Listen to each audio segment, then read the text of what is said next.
আমার মা অনেক সুন্দর দেখতে। মা নিজের শরীরের খুব যত্ন নেন।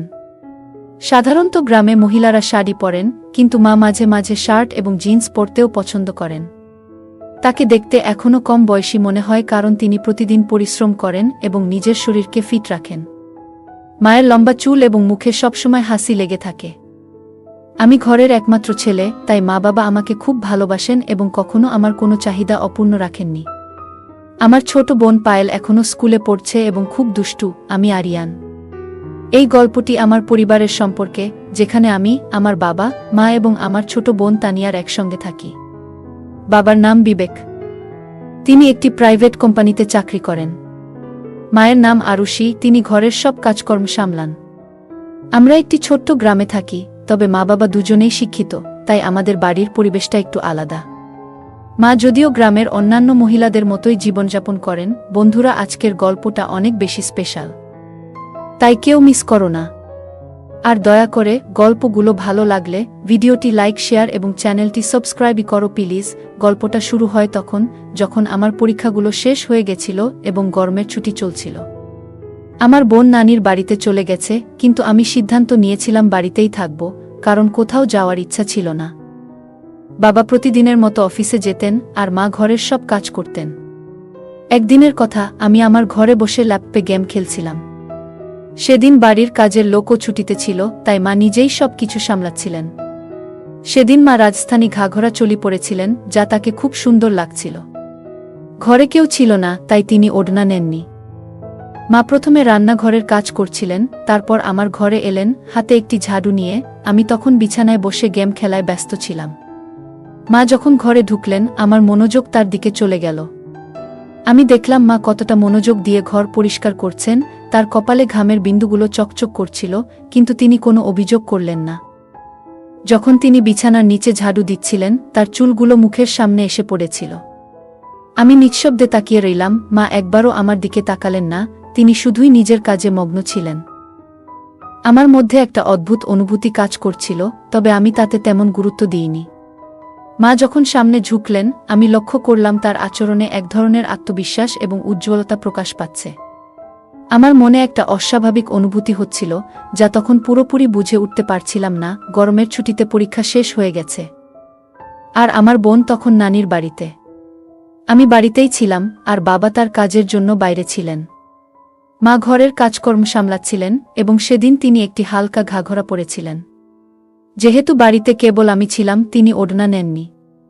কিছুক্ষণ নীরব থাকার পর মা হঠাৎ আমার দিকে তাকিয়ে বললেন, শোনো তো, একটু উঠে বিছানার চাদরটা ঠিক করে দাও। মা বললেন, ঠিকঠাক করে নিতে দাও, তারপর তোমার গেম খেলো। আমি তাড়াতাড়ি অন্য দিকে তাকানোর ভান করলাম এবং উঠে বাথরুমের দিকে চলে গেলাম। বাথরুমে পৌঁছানোর পর আমার মনে নানা ধরনের প্রশ্ন আসতে শুরু করল। আমার মনে হলো, হয়তো মা আমাকে তাকিয়ে থাকতে দেখে ফেলেছেন। আমি একটু ভয় পেলাম, ভাবতে লাগলাম, যদি মা সত্যিই আমাকে দেখে থাকেন, তাহলে তিনি কি ভাববেন। আমি বিভ্রান্ত ছিলাম, বুঝতে পারছিলাম না যে আমার যা অনুভব হচ্ছে তা ঠিক না ভুল। কিছুক্ষণ বাথরুমে ভাবার পর আমি আবার ঘরে ফিরে এলাম, কিন্তু এখন আর মোবাইলে গেমে মন বসাতে পারছিলাম না। মনের মধ্যে অদ্ভুত সব চিন্তা ঘুরপাক খাচ্ছিল। মা তখন বিছানার চাদর ঠিক করে রান্নাঘরে চলে গেলেন। আমি ভাবলাম হয়তো মা কিছু বুঝতে পারেননি, কিন্তু আমার হৃদস্পন্দন তখনও জোরে চলছিল। আমি ল্যাপটপ বন্ধ করে মোবাইল নিয়ে টাইম পাস করার চেষ্টা করতে লাগলাম, কিন্তু মন তখনও অস্থির ছিল। একদিন হঠাৎ আমার মোবাইলে একটি নোটিফিকেশন এলো, এবং আমি সেটি খুলে দেখলাম। সেখানে বিভিন্ন ধরনের গল্পের তালিকা ছিল, যার মধ্যে একটি গল্প মা ও ছেলের সম্পর্কের ভিত্তিতে লেখা। কৌতূহলবশত আমি সেই গল্পটি পড়তে শুরু করলাম, যেখানে একটি ছেলে তার মায়ের সাথে কিছু সুন্দর সময় কাটানোর অভিজ্ঞতা শেয়ার করছে। গল্পটি পড়ার পর আমার মনেও কিছু চিন্তা আসতে শুরু করল। আমি ভাবলাম, কেন না আমিও মায়ের জন্য কিছু বিশেষ কিছু করার চেষ্টা করি। কিছুক্ষণ পরে আমি বাথরুমের দিকে চলে গেলাম। কিছুক্ষণ পর আমি বাথরুম থেকে বেরিয়ে এলাম। কেন যেন একটু অদ্ভুত লাগছিল, কিন্তু সেটা বুঝতে পারছিলাম না। বাইরে এসে দেখি মা রান্নাঘরে দাঁড়িয়ে রান্না করছেন। আমি ধীরে ধীরে ফ্রিজ থেকে পানির বোতল বের করতে করতে মাকে দেখছিলাম। তিনি রান্নায় পুরোপুরি মনোযোগ দিয়েছিলেন এবং পেছন ঘুরে দাঁড়িয়েছিলেন, তাই আমার দিকে খেয়াল করেননি। তার মুখে সেদিন কিছুটা ক্লান্তির ছাপ ছিল, তবে সেই ক্লান্তির ভেতরেও এক ধরনের প্রশান্তি ফুটে উঠছিল। দেখে মনে হচ্ছিল তিনি কাজটা আন্তরিকভাবে করছেন। হঠাৎ মা পেছন ফিরে আমার দিকে তাকিয়ে বললেন, কি রে আরিয়ান, কি হলো? কি দেখছিস? আমি একটু হতবাক হয়ে গেলাম, কিন্তু পরিস্থিতি সামলে নিয়ে বললাম, কিছু না মা, আমি শুধু দেখছিলাম তুমি কত পরিশ্রম করো, সকাল থেকে রাত পর্যন্ত কষ্ট করছো। এটা শুনে মা খুব খুশি হলেন, তার চোখে আনন্দের ঝিলিক ফুটে উঠল। তিনি বললেন, হ্যাঁ বাবা, এসব তো করতে হয়, কিন্তু তোর মতো ছেলে থাকলে সব কাজ সহজ মনে হয়। তারপর মা মুচকি হেসে বললেন, কিছু বছরের মধ্যেই তোর বউ আসবে আমার কাজে সাহায্য করতে। মা এটা বলতেই হাসতে শুরু করলেন, আর তার হাসি আমার মনটা ভরে দিল। এতটুকু বলেই আমি আবার নিজের কাজে মন দিলাম। আমি তখন নিজের বেডরুমে চলে গেলাম, আর মাথায় নানা রকম চিন্তা ঘুরতে লাগলো। ভাবছিলাম, মা কি বুঝতে পেরেছিলেন যে আমি তাকে দেখছিলাম আর কি ভাবছিলাম? এমন ভাবতে ভাবতে কয়েকটা দিন কেটে গেল, আর আমি উপলব্ধি করলাম যে শুধু তাকিয়ে থাকা যথেষ্ট নয়, কিছু পরিকল্পনা করতে হবে। এই ভাবনাগুলোর মধ্যে দিয়েই সন্ধ্যা হয়ে গেল, আর বাবা অফিস থেকে ফিরে বললেন যে কাজের জন্য তাকে 10 দিনের জন্য বিদেশ যেতে হবে। এটা শুনে আমার মনে ভীষণ আনন্দ হল, যদিও বাইরের দিকে শুধু মাথা নেড়ে সম্মতি জানালাম। 3 দিন পর বাবার যাত্রা ছিল, আর আমি ঠিক করেছিলাম যে এই 10 দিনের মধ্যেই যা করার করতে হবে, কারণ পরে হয়তো এমন সুযোগ আর আসবে না। এরপর পরের দিন ছিল মঙ্গলবার। বাবা বিদেশ যাওয়ার জন্য প্রস্তুতি নিচ্ছিলেন, তাই কিছু কেনাকাটা করতে হবে। মা আর বাবা শপিংয়ের জন্য বেরোনোর সময় আমাকে জিজ্ঞেস করলেন, তুই আসবি? আমি না বলে দিলাম, বললাম, তোমরা যাও, আমি মোবাইলে গেম খেলবো বাসায় থেকে। তারা বেরিয়ে যাওয়ার পর আমি দরজা বন্ধ করে দিলাম আর সরাসরি তাদের বেডরুমে গেলাম। বেডরুমে গিয়ে আমি আলমারি খুলে কিছু খুঁজতে লাগলাম, যদি কোনো ভালো আইডিয়া পাওয়া যায়। খুঁজতে খুঁজতে হঠাৎই আমার চোখে মায়ের লিপস্টিক আর বডি স্প্রে পড়ল। আর একটু খুঁজতেই মায়ের কিছু পোশাক দেখতে পেলাম। তাদের মধ্যে একটা লাল রঙের 1 পিস ড্রেস পেলাম, যেটা দেখে আমি ভাবতে লাগলাম, মা এই পোশাকটা পরে কতটা সুন্দর লাগবে। আমি তখন লাল রঙের 1 পিসটি হাতে নিয়ে ভাবতে লাগলাম, মা এই পোশাকে কেমন লাগবে। কিছুক্ষণ এমন ভাবতে ভাবতে আমি আলমারির সমস্ত কাপড় গুছিয়ে রাখলাম। তবে বেডরুমে মায়ের ছবিটা দেখে আবারও এক ধরনের অদ্ভুত অনুভূতি হতে লাগল। তখন আমি মনে মনে সিদ্ধান্ত নিলাম যে শুধু ভাবার মধ্যে আটকে থাকলে চলবে না, কিছু একটা করতেই হবে। এরপর আমি সবকিছু গুছিয়ে রেখে হলঘরে এসে টিভি দেখতে লাগলাম। ঠিক তখনই মা বাবা শপিং শেষে বাড়ি ফিরে এলেন এবং বসে পড়লেন। এইভাবেই সেদিনটা কেটে গেল। পরের দিন সকালে বাবা বিদেশ যাওয়ার প্রস্তুতি নিচ্ছিলেন, তাই মা তাড়াতাড়ি উঠে ঘরের সবকিছু গুছিয়ে নিলেন এবং বাবাকে নাস্তা করিয়ে ঘরের বাকি কাজগুলো করতে লাগলেন। সকাল 8টায় বাবা আমাদের বিদায় জানিয়ে বেরিয়ে গেলেন, আর মা ঘরের কাজে ব্যস্ত হয়ে পড়লেন। বাবার কাজে বাইরে যাওয়া আমাদের জন্য কোনো নতুন ঘটনা ছিল না, তাই আমরা সহজেই মানিয়ে নিলাম। মা তাড়াতাড়ি ওঠার কারণে ও বাবার যাবার প্রস্তুতিতে ব্যস্ত থাকায় স্নান করতে পারেননি। বাবা বেরিয়ে যাওয়ার পর সকাল 9টার দিকে মা স্নান করতে গেলেন, আর আমি তখন হলঘরে বসে টিভি দেখছিলাম। কিছুক্ষণ পর মায়ের গলা শুনতে পেলাম, আরিয়ান, তোয়ালেটা এনে দাও তো, বাইরে রেখে এসেছি। আমি তৎক্ষণাৎ তোয়ালে নিয়ে বাথরুমের দরজার কাছে গেলাম। মা দরজাটা একটু ফাঁক করে হাত বাড়ালেন তোয়ালে নেওয়ার জন্য। আমি দেখতে পেলাম মায়ের চুল ভিজে গেছে আর তার হাত থেকে পানি পড়ছিল, যা দেখে এক মুহূর্তের জন্য আমি স্থির হয়ে গেলাম। মাকে তখন সত্যিই সুন্দর লাগছিল যখন তিনি হাত বাড়িয়ে তোয়ালেটা নিলেন। তিনি একটু পাশে সরে দাঁড়িয়েছিলেন, ফলে তার শরীরের কিছু অংশে পানি পড়ছিল, যা সূর্যের আলো ঝলমল করছিল। ওই মুহূর্তটি খুব সাধারণ ছিল, তবুও আমি সেখানে একটু থমকে গেলাম। কিন্তু আমি নিজেকে সামলে নিলাম। বাবা তখন বাড়িতে ছিলেন না, তবে আমি কোনো ধরনের ভুল বোঝাবুঝি না করার জন্য নিজেকে সংযত করে আবার হলঘরে ফিরে এলাম এবং টিভি দেখতে শুরু করলাম। কিছুক্ষণ পর মা তোয়ালে পেঁচিয়ে হলঘরে এলেন এবং টিভির পাশে রাখা আয়নার সামনে দাঁড়িয়ে হেয়ার ড্রায়ার দিয়ে চুল শুকাতে শুরু করলেন। আমি চুপচাপ পেছন থেকে তাকিয়ে রইলাম, যেন মুহূর্তটাকে উপলব্ধি করছি। মা তার চুলে হাত বুলিয়ে হেয়ার ড্রায়ার দিয়ে চুল শুকাচ্ছিলেন, যা তার জন্য হয়তো খুব সাধারণ কাজ, কিন্তু আমি লক্ষ্য করছিলাম সেই মুহূর্তে তার নির্ভরতা। কিছুক্ষণ পর আমি বললাম, মা, তুমি সবসময় ওই সাধারণ পোশাকগুলোই বাড়িতে কেন পরে থাকো? মা অবাক হয়ে বললেন, কেন, এতে কোনো সমস্যা আছে নাকি? আমি তো যা ভালো লাগে সেটাই পরি। আমি মৃদু হেসে বললাম, না মা, শুধু কাল যখন তুমি জিন্স আর টপ পরেছিলে তখন তোমাকে বেশ ভালো লাগছিল, তাই বললাম। মা হেসে বললেন, আরে বোকা, বাড়িতে কে আর জিন্স আর টপ পরে থাকে? বাইরে যেতে হলে তখনই পরব। আমি বললাম, আসলে মা, যখন তুমি শাড়ি বা ওই রাজস্থানী ড্রেসগুলো পরো তখন একটু বয়সী দেখায়, তাই বললাম। মা আবার হেসে বললেন, জানিস রে, এখন আর এই সব ভাবার দরকার নেই। যার সঙ্গে প্রেম করেছিলাম তার সঙ্গেই তো বিয়ে করেছি। আর তোর মতো একটা আলসে ছেলে আর পায়েল মতো সুন্দর মেয়ে আছে, আর কি বা চাই। মা এতটুকু বলে জোরে হেসে বেডরুমে চলে গেলেন কাপড় পরিবর্তন করতে। আমি মায়ের হাসি দেখে নিজেও হেসে ফেললাম এবং টিভি দেখতে লাগলাম। কিছুক্ষণ পর মা যখন নতুন পোশাক পরে বাইরে এলেন, তখন আমার মন ভালোও লাগলো আর একটু রাগও হলো, কারণ মা আমার কথাটা ধরে ফেলেছিলেন। আমি মনে মনে একটু বিরক্ত ছিলাম, কারণ মা আবার পুরোপুরি ঢেকে ফেলেছিলেন নিজেকে। মা হল ঘরে এসে বললেন, এখন কেমন লাগছে আমাকে? আমি অবাক হয়ে বললাম, এখন তো তুমি ঠিক আমার বয়সী মেয়ের মতোই লাগছো। মা হাসতে হাসতে বললেন, আরে পাগল, তোর আর আমার মধ্যে 20 বছরের পার্থক্য, আমি কিভাবে তোর বয়সের হতে পারি? আমি তখন কি বলবো বুঝতে পারছিলাম না, কিন্তু কিছু একটা তো বলতে হবে, তাই বললাম, আরে মা, আমাদের বয়সের পার্থক্য তো আমরা জানি, কিন্তু বাইরে তো কেউ জানে না। যদি আমরা একসঙ্গে বাইরে ঘুরতে যাই তাহলে সবাই ভাববে যে আমরা গার্লফ্রেন্ড বয়ফ্রেন্ড। এতটুকু বলে আমি ইচ্ছে করে থেমে গেলাম মায়ের প্রতিক্রিয়া দেখতে। মা তখন উৎসুক হয়ে বললেন, আচ্ছা, আরও বল না রে, তোর মুখে শুনতে চাই। আমি হেসে বললাম, না মা, তুমি রেগে যাবে, তাই আর কিছু বলছি না। মা বললেন, আমি কখনো তোর ওপর রেগে গেছি কি? আমি জানি তো, আমার ছেলে কখনো ভুল কিছু করে না, তাই আমি কেন রাগ করব? এবার তাড়াতাড়ি বলো, তুই কি বলতে চাস? তখন আমি বললাম, যদি আমরা বাইরে কোথাও একসঙ্গে ঘুরি তাহলে সবাই আমাদের গার্লফ্রেন্ড বয়ফ্রেন্ড ভাববে, কিন্তু তোমার গলায় যখন মঙ্গলসূত্র থাকবে তখন তারা আমাদের স্বামী স্ত্রীও মনে করতে পারে। এই কথা শুনে মা হেসে উঠলেন জোরে জোরে। তারপর মা হাসতে হাসতে আমার দিকে তাকিয়ে বললেন, তুই তো পুরো দুষ্টু হয়ে গেছিস। মা বললেন, এত ছোট একটা ব্যাপারে কেন আমি রেগে যাব? তারপর মা আবার হেসে উঠলেন। তখন আমি বললাম, মা, এত হাসো না। কিন্তু মা আমাকে আরও বেশি চটানোর জন্য আবার হাসতে শুরু করলেন। আমি মজা করে মাকে একটু ধমক দেওয়ার জন্য তার দিকে দৌড়ালাম, আর মা তখন হেসে কিচেনে চলে গেলেন।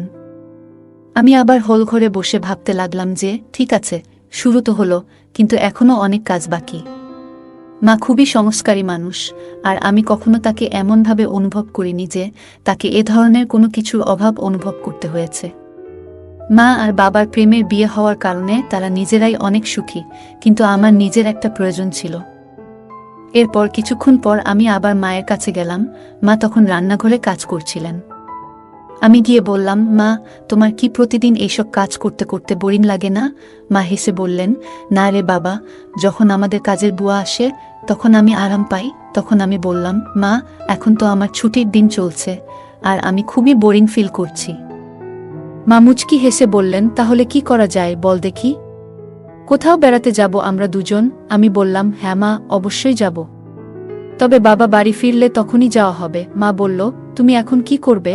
আমি বললাম, আমার একটা মজার খেলা জানা আছে, যদি তোমার আপত্তি না থাকে তাহলে খেলতে পারি। মা বলল, ল্যাপটপে গেমস খেলার কোনো আগ্রহ নেই আমার। অন্য কিছু বলো।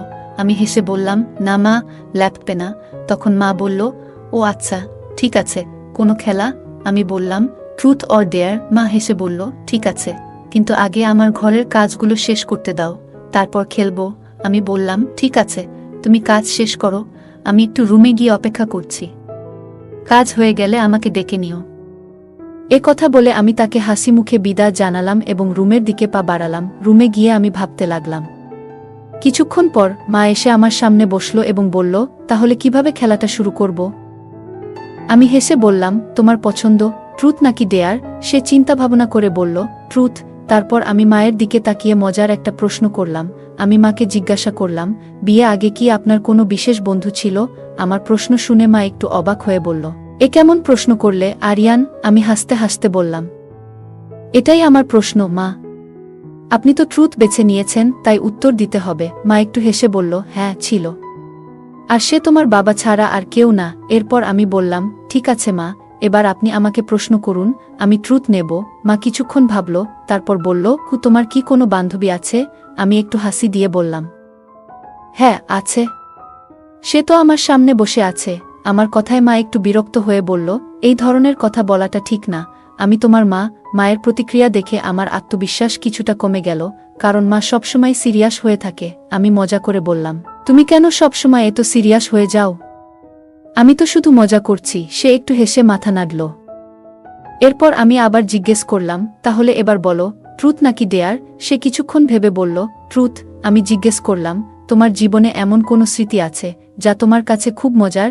সে একটু বিরক্ত হয়ে বলল, এ ধরনের প্রশ্ন ভালো নয়, আমাদের এই খেলা এখানেই থামানো উচিত। আমি বললাম, আমরা তো খুব ভালো বন্ধু, এবং বন্ধুরা তো একে অপরের সাথে সবকিছু শেয়ার করে।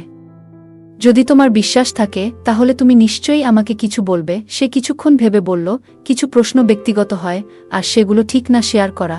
আমি হেসে বললাম, কিন্তু আমরা তো শুধু মজা করছি, এতে তো কিছুই হবে না। আমাদের বিশ্বাস তো একে অপরের উপর আছে, আর এসব তো আমাদের বিজ্ঞান ক্লাসে শেখানো হয়েছিল।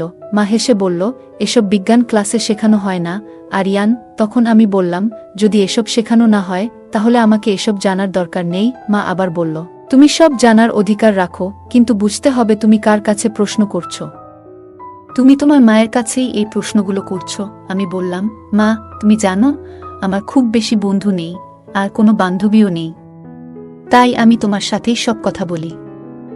মায়ের মুখে একটু বিষণ্ণতার ছাপ দেখা গেল, কারণ ছোটবেলা থেকেই আমি খুব একটা বাইরে যেতাম না এবং খুব বেশি বন্ধুও ছিল না। মা বুঝতে পারল যে আমি সহজে হাল ছাড়ব না। তাই মা বলল, ঠিক আছে, হ্যাঁ, আমাদের সময়েও অনেক মজার কিছু করতাম। একটা ঘটনা বেশ মজার ছিল। আমি হেসে বললাম, মা, এমন ছোট্ট একটা বিষয় নিয়ে এত ভেবে সময় নিলে কেন?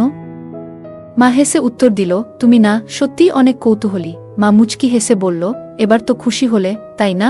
তারপর মা আবার বলল, এবার তুমি বলো, ট্রুথ নাকি ডেয়ার? আমি বললাম, ডেয়ার নেব। মা একটু ভেবে বলল, তাহলে বলো, তুমি কি কখনো কাউকে ভালোবাসা প্রকাশ করার সাহস দেখিয়েছ? আমি মৃদু হেসে বললাম, না, তবে যদি কেউ তোমার মতো আন্তরিক আর মিষ্টি হয় তাহলে হয়তো করতাম। মা মজার ছলে বলল, এই তো একটু আগেই বললে আমি তোমার প্রিয় বন্ধু, আর এখন বলছো অন্য কেউ হলে প্রকাশ করবে। আমি হাসি দিয়ে বললাম, তাহলে কি তোমার সাথে মজার ছলে কিছু বলতে পারি? মা হাসি মুখে বলল, ঠিক আছে, মজার কিছু বলো। আমি মজা করে বললাম, গালে নয়, বরং একটা মজার কথা শেয়ার করি। মায়ের প্রতিক্রিয়া দেখে বুঝতে পারলাম হয়তো আমি একটু বেশি মজা করে ফেলেছি। মা একটু বিরক্ত হয়ে আমাকে শাসন করলেন। আমি তৎক্ষণাৎ পরিস্থিতি শান্ত করার চেষ্টা করলাম। মায়ের মেজাজ একটু স্বাভাবিক হলে আমি বললাম, ঠিক আছে মা, আমি তোমার কথা শুনব। মা বললেন, এইবার আর কোনো রকম মজা করো না। আমি মায়ের সামনে গিয়ে শান্তভাবে দাঁড়িয়ে রইলাম, তারপর একটুখানি হাসি মুখে মায়ের প্রতি শ্রদ্ধা ও ভালোবাসা প্রকাশ করলাম। এরপর আমরা দুজনেই হেসে উঠলাম। সেই সময় আমি উপলব্ধি করলাম যে মজা করার সময়ও কিছু সীমা থাকা প্রয়োজন, যা মা আমাকে সুন্দরভাবে বুঝিয়ে দিলেন। আমাদের সম্পর্কটা আরও গভীর হল, আর আমরা বুঝতে পারলাম পারস্পরিক সম্মান ও শ্রদ্ধার গুরুত্ব।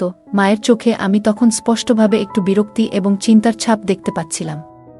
তিনি আমাকে খুব ভালোবাসার সাথে বললেন, আরিয়ান, কিছু মজা ঠিক আছে, কিন্তু মা-ছেলের সম্পর্কেরও কিছু সীমা আছে।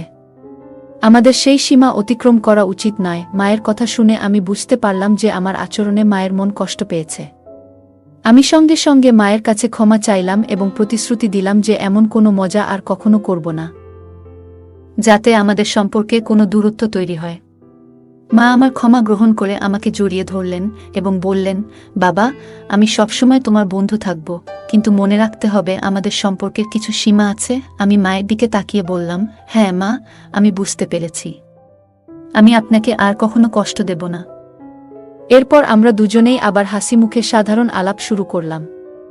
মা আমাকে পরামর্শ দিলেন যে আমার বন্ধুদের সঙ্গে বেশি সময় কাটানো উচিত এবং জীবনের সম্পর্কের মর্যাদা এবং সম্মান বজায় রাখা অত্যন্ত জরুরি। এই কথোপকথন আমাকে শেখালো যে মজারও কিছু সীমা থাকে, আর সম্পর্কগুলোতে পারস্পরিক সম্মান এবং বোঝাপড়া খুবই গুরুত্বপূর্ণ।